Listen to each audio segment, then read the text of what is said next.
Book 1. Courage, Love, and the Meaning of Christmas. A Christmas adventure romance novel. Book 2, The Perfect Gift. Book 3, The Art of Heart, by Sean Roundy. Dedicated to the memory of Spencer Smith, 1975 to 1996. Chapter 1, Dreams Come True. The white vapor of my breath hung in the cold air as I locked the car door and turned to Julie, already standing on her cross-country skis on the snow-covered road and waiting for me impatiently. "Hurry up, slowpoke," she said with a happy grin, her pretty blonde hair brushing the shoulders of a sky-blue parka. I smiled back and stepped toward her while sliding my wrist through the pole straps, then pressed the toes of my boots into my ski bindings until they clicked into place. All my fondest dreams were coming true. Daylight drained slowly from the pale Christmas Eve sky toward the distant western horizon, while thick, heavy clouds packed cozily against the mountainside above us like a giant down comforter. "Let's go," I said, nodding toward the canyon, and we began sliding up the snowy road, pushing ourselves forward with our long poles, stepping forward and gliding several inches with each step. Warm city lights reflected from the clouds' bellies and lit the way before us. As I glanced up, a tiny crystal snowflake landed on my nose and melted instantly. Tonight's first date with my dream girl began earlier this afternoon when I bumped into Julie on campus. "Hi, Spencer," she said with a smile as we passed each other on the sidewalk. "Hi, Julie," I replied. Then we both stopped in our tracks and turned toward each other with a look of pleasant surprise on our faces. "How do you know my name?" we both said at once, then laughed together, and neither of us answered the question. Despite taking a philosophy class together all semester long, we had never actually met. Not because I didn't want to, not because I wasn't interested. Her pretty face and intelligent, happy, bright blue eyes caught my attention from day one, and I had watched her ever since, enduring a pleasant crush only from a distance thanks to my shyness. But once we started talking, everything fell right into place. She asked lots of questions about me, and I answered and tried to find out more about her, but she seemed more interested in me than telling about herself. We eventually wandered over to the student center for a cup of hot chocolate, and then I suggested cross-country skiing. Her eyes lit up with excitement, and 20 minutes later we found ourselves here with an entire canyon, an entire mountain, an entire world all to ourselves. All my fondest dreams were coming true. Snow began falling harder as we skied deeper into the mountains, its crystal flakes making a quiet tinkling sound against our parkas as we slid forward, first on one ski, then the other, pushing with our poles and gliding along the trail as it climbed slowly upward. After several miles, the trail flattened out and we slid to a stop, side by side, in a tiny clearing and caught our breath. Tall pines and bare aspen trunks hemmed in the snowy meadow, while just enough light reflected down from the clouds to illuminate the scene. "It's so beautiful," Julie whispered under her breath. I turned to her and nodded. "I knew you'd like it." I clicked out of my ski bindings, and my boots sank 5 inches into the snow when I stepped over Julie's skis to face her. She now stood eye to eye with me, and mouth to mouth, I couldn't help but notice. Even in the growing darkness of the approaching night, her bright blue eyes sparkled happily. A snowflake landed on her warm cheek and melted instantly, leaving a tiny drop of cool water that slid down her cheek to her chin. I reached out a gloved hand and wiped the drop away. Julie looked down shyly for a moment as I stepped even closer. Then she raised her chin defiantly, refusing to display the excitement and intimidation she was feeling. I slipped the pack from my shoulders and dropped it in the snow to one side, then took another step closer to Julie, our faces now only a few inches apart. Her confidence wavered visibly as I drew even closer, and she struggled to hide the fact that her heart was beating quickly, pounding hard behind her ribs. One corner of her mouth turned up in a faint smile as I reached one arm around her waist. Then she threw both arms around my neck and pulled her slender body tightly against mine. We stood that way without speaking for over a minute, and when I finally began to let go and back away, she glanced momentarily into my eyes, then pulled me forward again, face to face, mouth to mouth, her warm, pink lips pressed softly against mine. She ran her gloved hand through my hair, then squeezed me even tighter with her other arm, pausing only long enough to whisper, "Oh, Spencer, I think I love you." All my fondest dreams were coming true. Chapter 2. Truth and Freedom. Fondest daydreams, that is. My mind snapped back from my imaginary ski date to Philosophy 1010. Julie sat at her desk across the room, utterly unaware of my existence.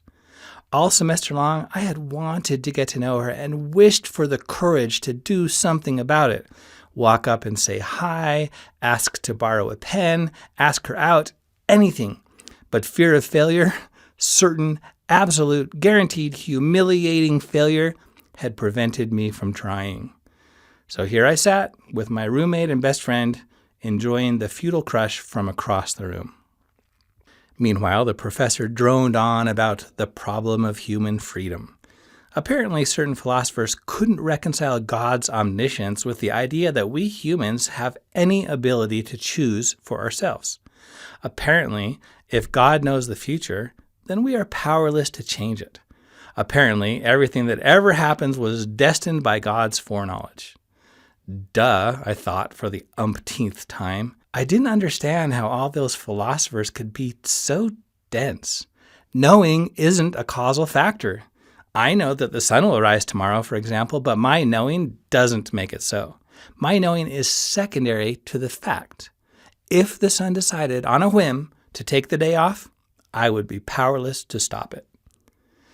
Divine omniscience and human freedom are two separate things. If I decided to take a different route home from class or suddenly change my major or even change my personality and the entire course of my life, it would be because I chose to change and worked at it or learned something that made it possible. No amount of God saying, "I knew it, I knew you were going to do that," would make him entirely responsible for my decisions. Of course, he could cause things to happen, which would influence my future, but even then it would be his actions, not his foreknowledge, that caused the effect. And even then, to whatever degree I was able to make choices, I would be the one responsible for the change. I felt bored of philosophy. What had induced me to consider changing my major to it? I guess it was my best friend Ski, who I first met in this class and who now sat to my right. The philosophical questions he often posed seemed much more interesting than the ones we debated endlessly in class. They seemed important, applicable to life, and I always wanted to get to the bottom of our challenging discussions. He had a way of turning his deep questions into contests and games, which made them even more fun. My roommate Ben sat to my left. Brilliant, but boring. Simultaneously superior and insecure. He had a way of turning the contest of wits into a contest of egos. Other than that, he was a nice enough guy. Or maybe it was Julie. She always made class more interesting, but that had nothing to do with philosophy itself. I had stolen glances at her all semester long, but we had never spoken a word. Unlike my daydreams, and unlike my conversations with Ski, I didn't have the confidence to talk to her. What would I say? What would she say? What would I say then? Once or twice, I tried to speak up as we shuffled out of class, but the words froze in my throat, paralyzed by the certainty that even if I managed to sound suave at first, I'd quickly blow my cover and reveal what a shy, awkward, uninteresting boy I was. I had to thank my shyness for saving me from that kind of embarrassment. Thanks to my inability to talk to Julie, I could at least enjoy daydreaming about her with no humiliating memories to interfere. As the professor reviewed details about the final exam in a few days, I watched Julie's blonde hair tumble across her shoulders as she whispered to her friends. Today was the last class of the semester, the last chance to talk to Julie while we still had something in common. I glanced at my notes and saw the last thing I had written, the problem of human freedom. Yes, I was free to try to talk to Julie. That much lay within my power, but I would just crash and burn. I was not free to make a good impression, make her laugh, or persuade her to go out with me. The problem with human freedom, I thought to myself, is that we can choose our actions, but we can't choose the results. Class ended and everyone picked up their backpacks and headed for the door. Time was running out. I thought of getting to the end of my row of seats in time to say hi to Julie as she walked past, but she was surrounded by her friends, as always, and I knew I wouldn't try. Ski glanced back and forth between Julie and I, then abruptly stood and left the room. "Where's he going in such a hurry?" asked Ben. Chapter 3. Audacious. "I'm bored," Ski announced decidedly, reaching across the table and shutting the biology textbook I was trying to digest. We had come to the library to cram for what promised to be a long night. "Let's get out of here." "I can't," I said. "Gotta study." I began to open my text to search for my place, but Ski slapped it shut again. "Let's do something," he insisted. "You'll study better after taking a break."